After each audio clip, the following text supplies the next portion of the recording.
ॐ शङ्करं शङ्कराचार्यं केशवं बादरायणं सूत्रभाष्यकृतौ वन्दे भगवन्तौ पुनः पुनः ईश्वरो गुरुरात्मेति मूर्तिभेदविभागिने व्योमवद्व्याप्तदेहाय दक्षिणामूर्तये नमः। ओम शांति शांति शांति। भगवान की असीम कृपा से हम लोग वेदांत पर चर्चा करते हैं।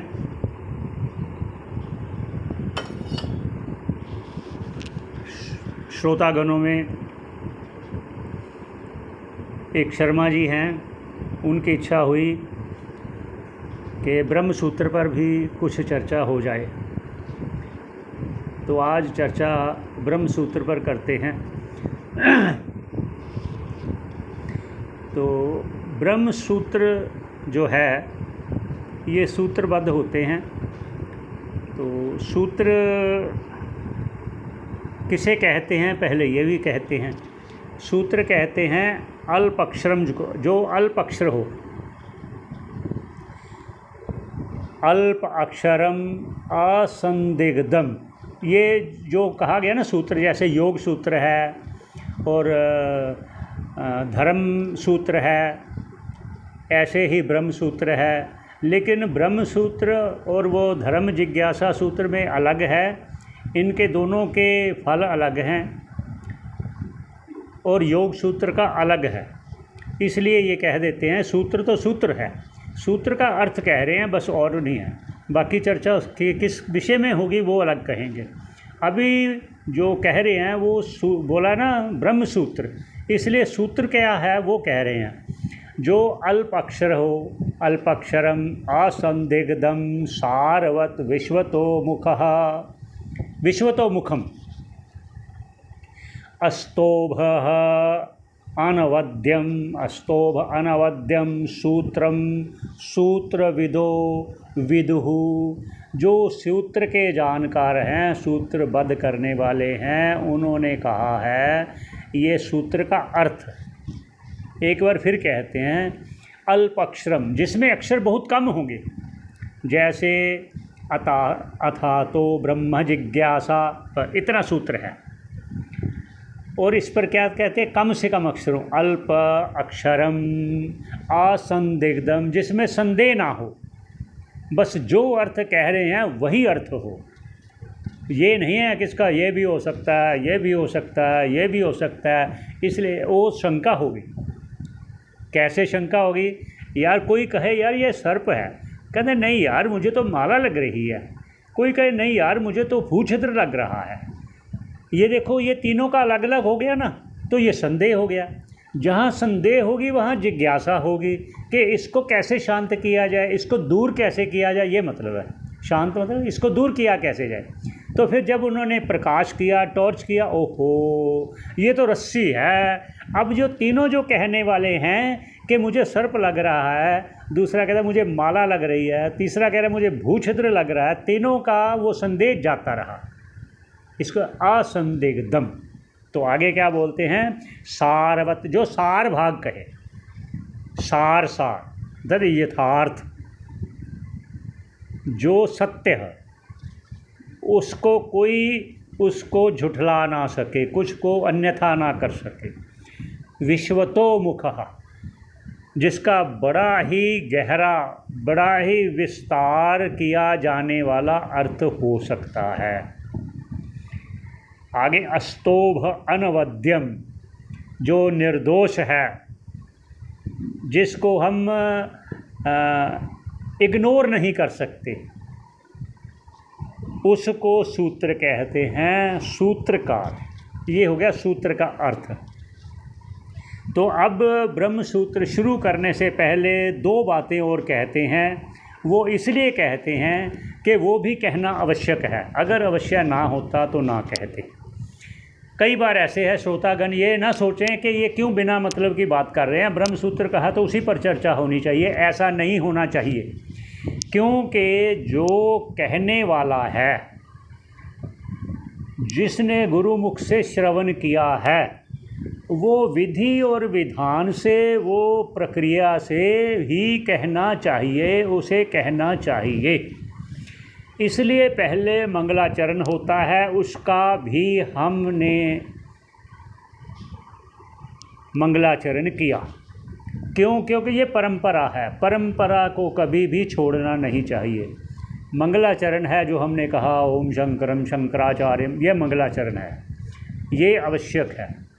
सभी विघ्नों का नाश करता है, ईश्वर की कृपा होती है, शास्त्र की भी कृपा होती है और गुरुजनों की भी कृपा होती है, क्योंकि हम परंपरा निभा रहे हैं इसलिए। तो आगे क्या कहना चाहते हैं कि ये ब्रह्म सूत्र है और कुछ उपनिषद हैं और भगवत गीता है।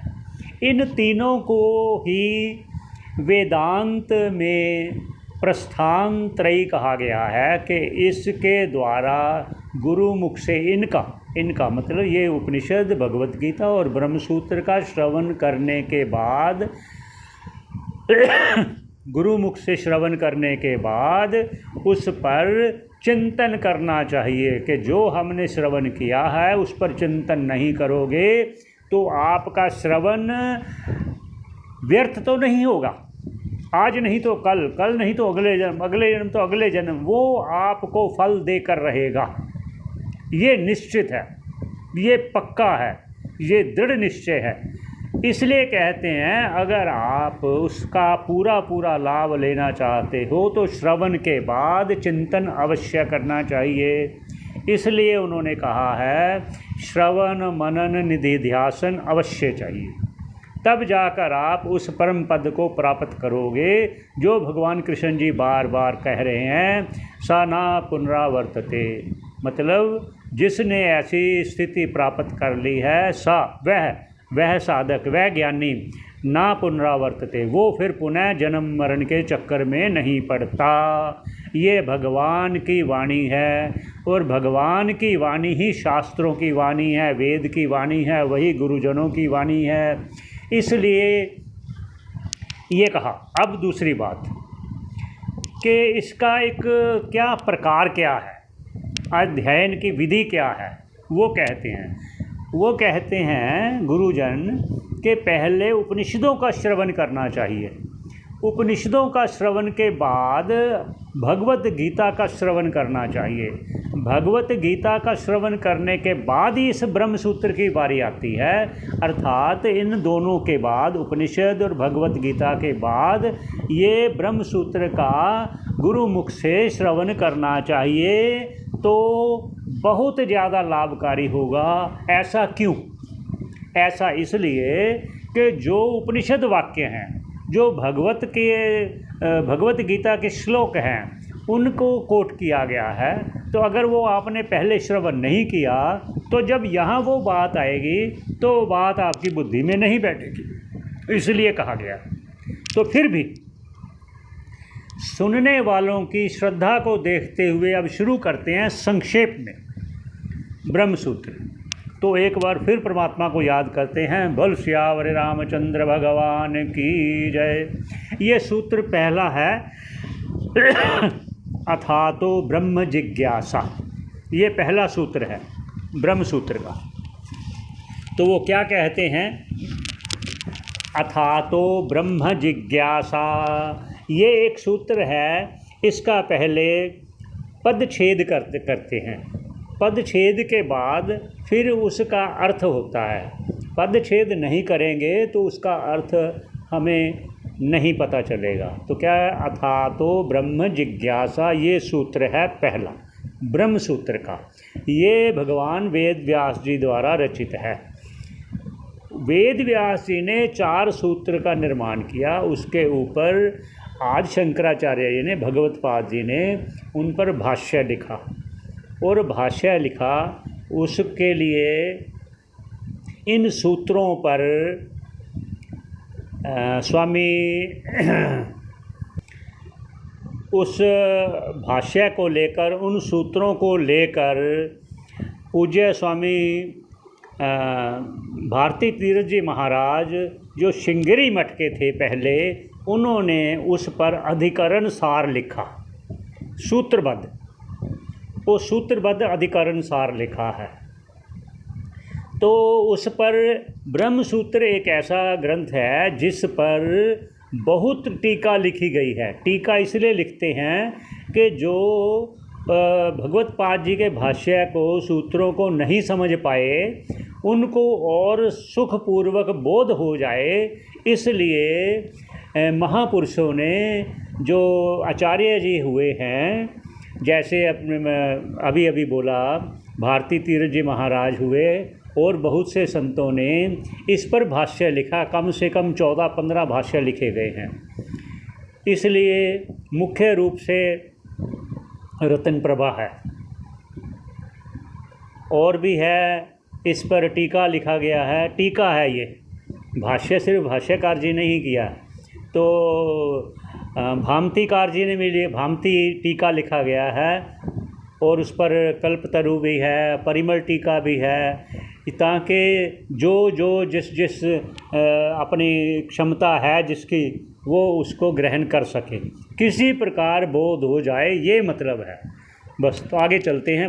अथा तो ब्रह्म जिज्ञासा, अथा तो ब्रह्म जिज्ञासा, अथा तो ब्रह्म जिज्ञासा, ये करना चाहिए।